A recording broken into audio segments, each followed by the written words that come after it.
大家平安。我们今天在家会主，我们要来读约伯记第4章到第5章。我们先来看经文的摘要。以利法他要约伯想起自己以前曾经帮助过这些软弱的人，那现在自己遭遇到这些的祸患，怎么陷入在这些的焦躁不安之中呢？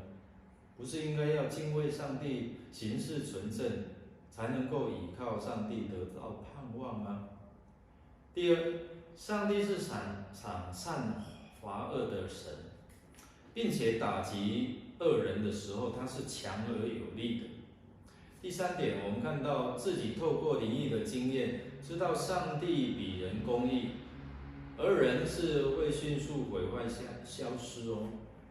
第四点，因为犯罪而遭遇苦难，就算祷告也不会蒙垂听。人既然犯罪，遭遇苦难乃是理所当然的。第五点，以利法他自己要回到上帝的面前，要仰望他，上帝的能力强大，并且秉公行义。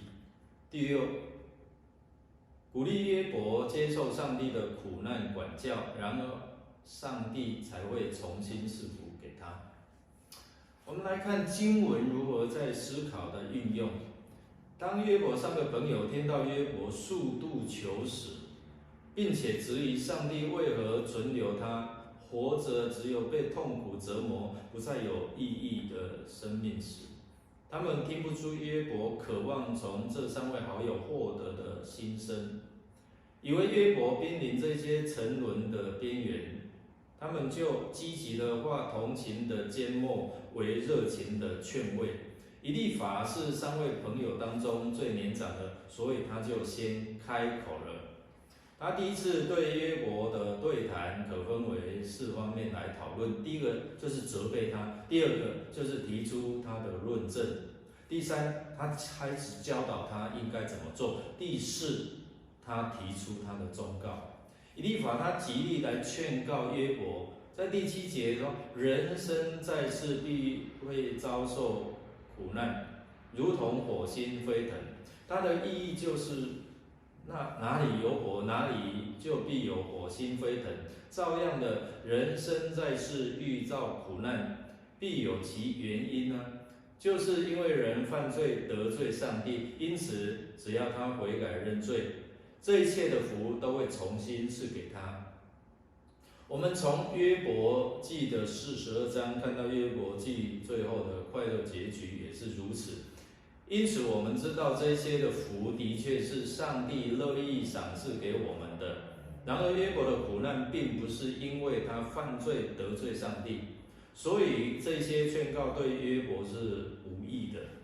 因此我们再次从以利法的身上看见，其实一个属灵经验丰富的人，经常能够帮助别人，但如果不仰望上帝，从上帝寻求这样的一个感动，常常我们容易定别人的罪，使苦难中的人深陷更深的这些的黑暗跟痛苦中。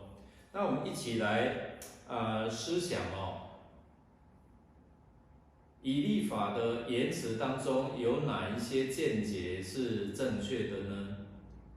这为什么不能帮助或安慰约伯呢？问题是出在哪里？以利法将他的属灵知识当作唯一完全的知识，并以此来论断约伯。那这种做法在今日仍然可见吗？我是否也犯了这样的毛病？祝福我们有美好的一天，我们下次再见。